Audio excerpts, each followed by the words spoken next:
It was February 17th, 2008.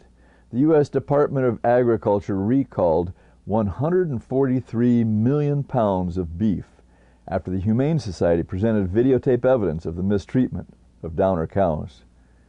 There's two stories in the mainstream media here.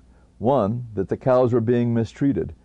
They were beaten in the face, shocked, rammed with a forklift, and something reminiscent of waterboarding, where a high-pressure water hose is used to force water down the mouth and nose of a crippled cow for several minutes, while an employee shouts, "Up or die!" The Humane Society's beef with all this is that it constitutes animal cruelty. The underlying story is that downer cows are not supposed to be accepted into the food chain for fear of mad cow disease. And the video shows cows that anybody with a brain would consider non-ambulatory who are being shoved onto the killing floor along with the healthier cows. But all this covers up the real story, one that has been well known to media for years but consistently ignored. It all started when the first mad cow showed up in the United States. I was the head cow killer, and that's what I was doing out there that day, killing cows. And that was an ordinary day. Like, it was just like every day. Cows come in, cows go out, and that's the way it worked. It was over in eastern Washington, at a little slaughterhouse that took bovine dregs to their hamburger future. The head cow killer was processing a truckload of downers. On this day, this is our second truckload of cows. We've done a bunch of walking cows, and now they brought this trailer full of downer cows in there. I went and got the USDA vet and brought him out there, and I told him the downers are here. So we opened up the door of the trailer, and then inside the back, there's different compartments in the trailer. Now inside the back of that trailer is 3 cows laying in there. They're downers. One of them is in a coma. It's what you call a flat cow. I just shot her, just put her out of her misery. Then we temped and took in. The first one was was a down cow. There was no walking to it. Took her right on in. The second one was down in the back. She had broke legs and stuff, and she was up in the front. She temped out. She went right on in. This cow killer wasn't really any different from the cow killers in the Humane Society's video. But in those days, before the first mad cow showed up, the test of whether any particular cow was fit for slaughter was more humane. They simply measured his temperature. One of the things you do on down cows is you temp them. That's the main thing you go by. They've got to be, their temperature's got to be under 103 or over 97. If it's over 103, they've got a fever. That means they've got some kind of systemic infection going on. If it's under 97, that means they're in the process of dying. You know, they got no body temperature. They're probably moribund, whatever that means. These cows were all going to die on the spot. They were already down or they wouldn't be there. But some would be used for meat and others went to the rendering plant. Nowadays, instead of passing a temperature test, the cow is tortured into crawling through the slaughterhouse door. The parallels with Abu Ghraib and Guantanamo are unbearable. It's easy to see why the Humane Society is upset. The USDA, which set up the new rules in response to the discovery of the mad cow, wasn't concerned with the severity or the heartlessness of the cow killer's methods. They were just worried that at least some slaughterhouses were pushing broken down cows into the food chain, even though they couldn't be tortured up onto their knees. But the new rules purposefully missed the point, hiding the real crime. Opened up the door, the next compartment, there's a big white Holstein standing in there. Nice looking cow. I mean, she wasn't like what we ordinarily get. Beautiful animal. And I asked the driver, I said, who owns this cow and why is she here? Because we do that stuff we do over to Burns is bad stuff. But this was a nice cow. I said, why is this cow here? The driver said it was Sonny Dean cow and she's here just because he didn't feel like messing with Senator the sale yard and all. And so, now ordinarily I would have took this cow off the trailer and I would have run it around and put it in the pens. The mad cow wasn't a downer. It just showed up in a trailer with downers. Big old all white cow. She wasn't even skinny yet. Usually by the time we get them, they're all bones and hide because they've been laying out in the sick pen for so long, but this one still had some meat on it. When the Holstein turned out to be the mad cow, the USDA told the public that they had the situation under control. The USDA banned downer cows from being taken into slaughter. The problem, of course, is that the new policy would not have stopped this cow with its disease from being processed and ultimately eaten by you and me. And she was standing there. Now, she had been friendly up to that point, but he was burning her in the butt. He wanted her to get down. He didn't care. He didn't care if she went off or he didn't care. Once that cow's off his trailer, he don't give a damn. Why even test the all-white Holstein cow? It was a walking cow, not a downer, and only downers were tested for disease.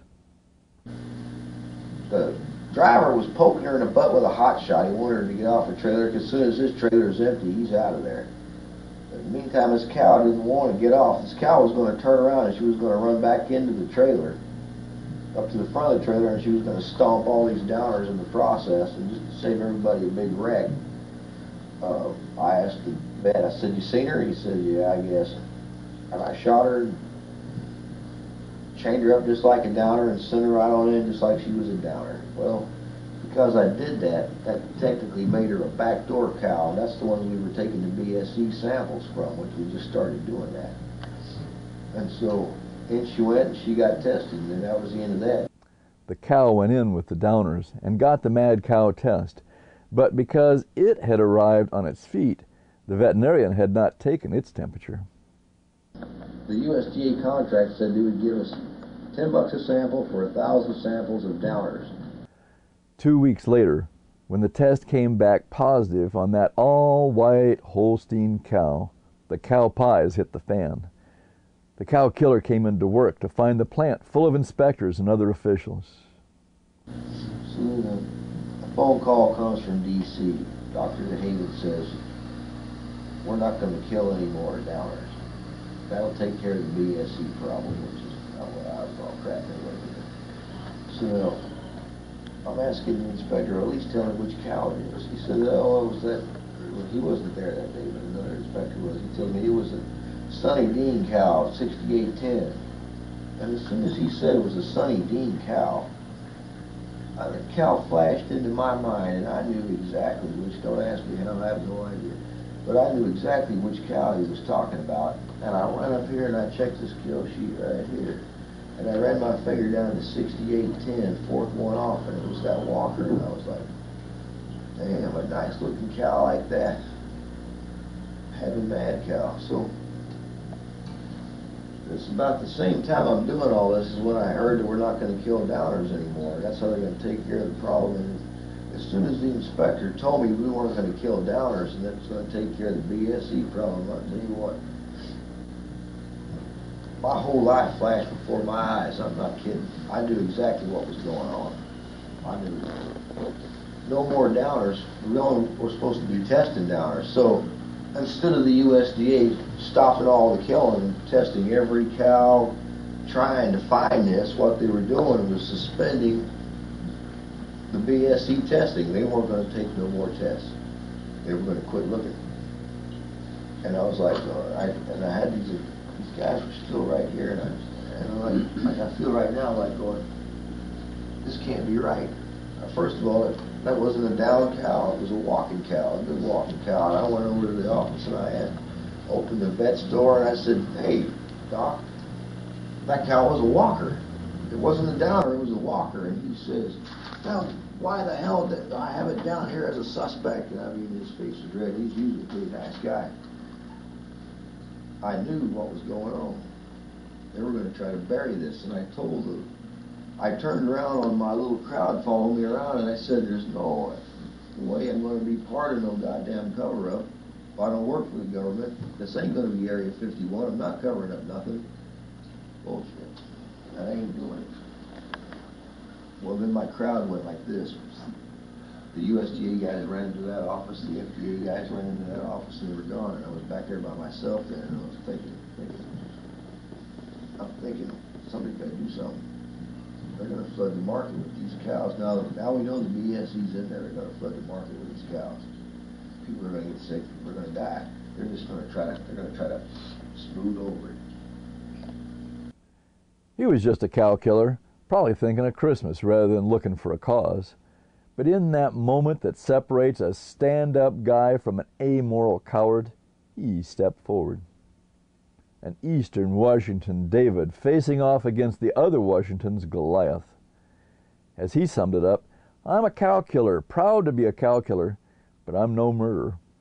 He said that if people died of mad cow disease because of the cover-up, he felt he'd be complicit in the deaths of a potential epidemic of human victims. At lunchtime, I don't know, it ain't like me at all, but at lunchtime I said, okay, this is what you're going to do. You're going to get on this, and you're going to stay on it, and you're not going to stop until it's finished. You know, something was, you know, I didn't hear a voice, but I had a feeling just was on me that said, this is what you're going to do. And I opened the front door, and if you've seen that KXLY news tape, you see me coming across the parking lot smoking. And I walked straight up to him, and I said, what do you want to know? Start asking. Anything you start asking them. They grabbed their clipboards. Oh my God, someone's going to talk. And they said, the USDA says that this cow was BSE presumptive positive, but it's not in the food chain. And I said, of course it's in the food chain. Where else would it be? It's meat. You know, you can't paint a house with it. It's not building materials, it's meat. We killed it, shipped it, it got eaten, it's gone. They said the USDA says this cow was a downer, and they're going to suspend all downers, and that's going to take care of the problem. And I said this cow was a good walking cow, and I described to them like I described to you the whole situation. That was a good, fine walking cow. She didn't have a single symptom of anything you would suspect was a mad cow. She didn't even have a runny nose. The only thing wrong with that cow was she had a little blood on her tail because she'd had a calving problem, and that's why she was there, because once the cow's had a calving problem, it's not going to have any more calves, and it's not going to give any more milk, and they're not going to waste any more hay on a cow that ain't going to be earning its keep, and that's why it was there. He went back into the plant, keenly aware that there was a cover-up brewing. I didn't know what to do. I knew that the USDA was up to no good. People were going to be eating bad meat, and I had to stop it, but I couldn't figure out what to do. I didn't know who to call. Although the cow killer decided to take a stand in the public interest, the plant inspector and the veterinarian went along with the cover-up. Even though they ordered him to do this, I know Rodney well, and he's an honorable man, and he's a family man, and he's a good man, but he made his mistake back in December when they said, we've got to have you doctor this paperwork. What he should have said was, no, I quit. But he didn't, and he did doctor the paperwork. When the cow killer tried to point out the obvious, the authorities forged the paperwork to perfect their cover-up. Committed to his path, the cow killer stole a copy of the kill sheet, the smoking gun. I caught him making this paper right here. I stuck my head in his door on the 26th. When I was asking him why they were saying this, he was in there, hand penciled the paper when I opened that door up. And then he was pointing right at it, going, why do I have it down here as a suspect? And that's what I have a feeling he was talking about. Now, the inspector come up to me, Don Weston's his name, he came up to me later on in that day, and he said that the doc has got to have that cow down where it's his ass. The cow killer knew the truth and had the evidence, but the cover-up was stampeding ahead. Every downer on that trailer's got a temp. 100 degrees, 99 degrees, 94 and dropping, 99.6, except for that cow. It says unable to get a temp. Now, can you think of a single reason why you couldn't walk up to a down cow and stick a thermometer in her butt? It's real complicated. So, when I saw that come out, the USDA made that thing. When I saw there wasn't temp, when I saw this, what I call the smoking gun, that this paperwork was forged, because nobody would ever bring a down cow in without a temp. I mean, you can call any vet, any veterinary pathologist, anybody you want to talk to, any state, anywhere, you would never bring downers in without temping. That's the number one thing you go by. When I saw that this cow was unable to temp, having worked with Rodney for years and knowing he never ever brought in a cow without a temp, you know, we'd be killing, the thermometer would get broken, we would stop production until somebody went down there to the drugstore and got another thermometer and came back. That's how important it was. Now he's got this cow down that's unable to get a temp. He turned to the government inspectors themselves. I decided, I said, who cares about safe meat? Inspectors are very picky people. You know, they make you wash your hands 1,000 times a day. I said, if anybody cares, the inspectors will care. And so I got on I never had a computer in my life. My lady had a rented computer so we could look up castles and stuff. But I got on that computer, yeah, they're pretty neat. So I got on the computer and I went to the USDA pages on the FSIS, you know, the Food Safety Inspection Service page, and there's a little section in there where you can get any email address to any inspector in the country. They use that page to call each other back and forth. It's kind of like their private use deal. I got on there. In fact, I got a copy of that right here, as a matter of fact. Yeah, I sent this email out right here. And I'm a computer expert. I send emails all day long. But at the time, I didn't know what the cut and paste feature meant. I'm not kidding. I typed this out 200 times. It says, now I sent this, and this is on Sunday the 4th, January 4th. It says, are you just going to, this is to all the inspectors. I started with the letter A, all the letter A's, all the letter B's. I got halfway through the letter C's and the machine went, they shut it off. I think it's some kind of anti-spamming device or something. Anyway.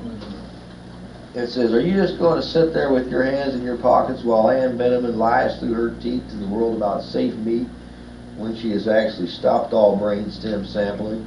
No more down cows means no more samples, period. My name is Dave Lyle and I work at Burns. I killed that mad cow. That rendering plant in Canada was not just making feed for 81 cows. It made feed for thousands of cows. Every beef killed must be tested starting right now. People have eaten the bad meat and they are going to die. Letting this go on quietly is without honor and in fact is criminal. Stop BSE now. Speak up. I typed that out 200 times.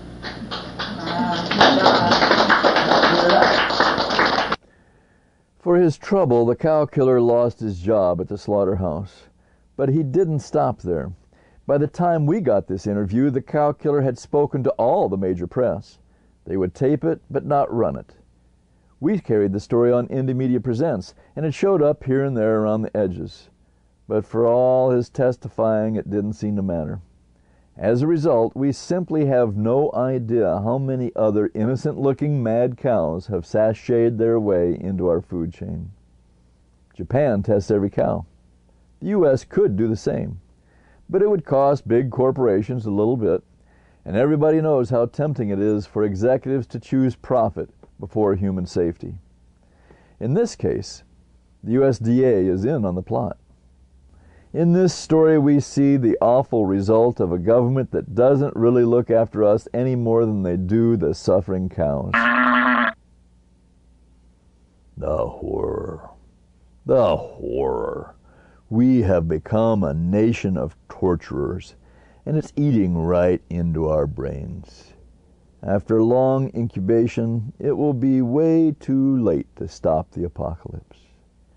Prions, the not-quite-a-virus things that cause mad cow, are not destroyed by normal methods of sterilization, even in hospitals. The Japanese government tests every cow. The U.S. covers up our danger while the downers get tortured, all for a quick buck.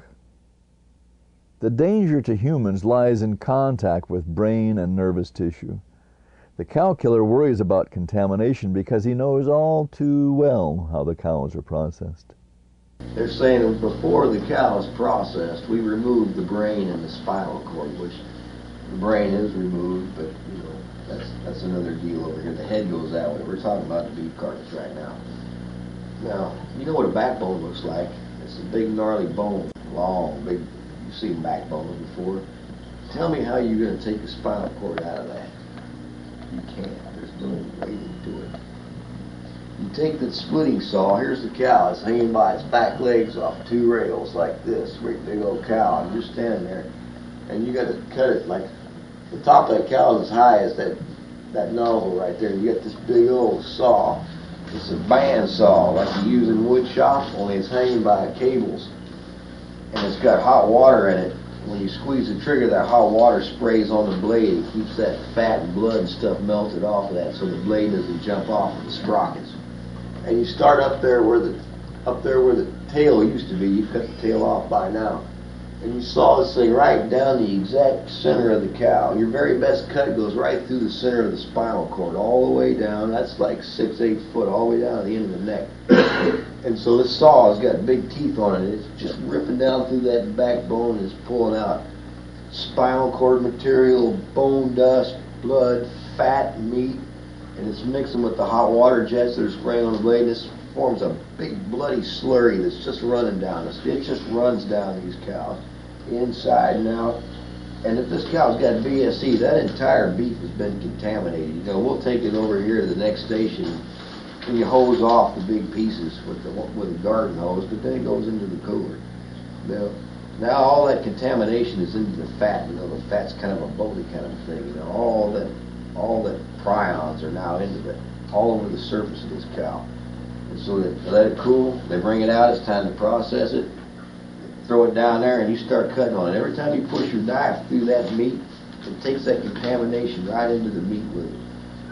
Every time you run it through a saw, it's pushing that contamination. So every steak, right across the face of every steak, every roast, every cut you make, you can't cut from the outside to the inside without taking a little, you know, it's as if you, think about it, you know, smeared peanut butter, pretend prions is peanut butter. Now think about how to cut through that peanut butter without pushing that peanut butter into that cut. You can't do it. It can't be done. And so every cut they make is a contaminated steak, contaminated roast. There is no safe cut of meat. A sick cow is a sick cow is a sick cow. It doesn't have to be that way. We could screen all the cows. Our situation is a lot like the federal response to the threat of Hurricane Katrina, a go cheap, hope for the best strategy, which in that case turned out to be deadly. And if this cow's got mad cow, and that cow goes on by, we're not going to stop and wash the saw every cow. Even if you could wash prions off, we wouldn't do it. You know, if that's a good cow, then the next cow gets split with the same saw. It gets contaminated, and the next one. So if you do 3,000 cows in a day, you're going to contaminate 3,000 cows. That's why they need to do testing. So that's the story corporate media is hiding. They tell us how the USDA nabbed a perpetrator who first tortured and then processed some cows who couldn't walk, and how a lot of meat was recalled. What they don't recall is that all-white Holstein walking just fine that day in December when it got tested on a fluke. If the mad cow that day wasn't a downer, then the whole system is a joke, and it isn't just the cows that are standing in shit. We thought you'd like to know. For the Pepper Spray Video Activist Collective and the Seattle Indie Media Center, this is Randy Rowland.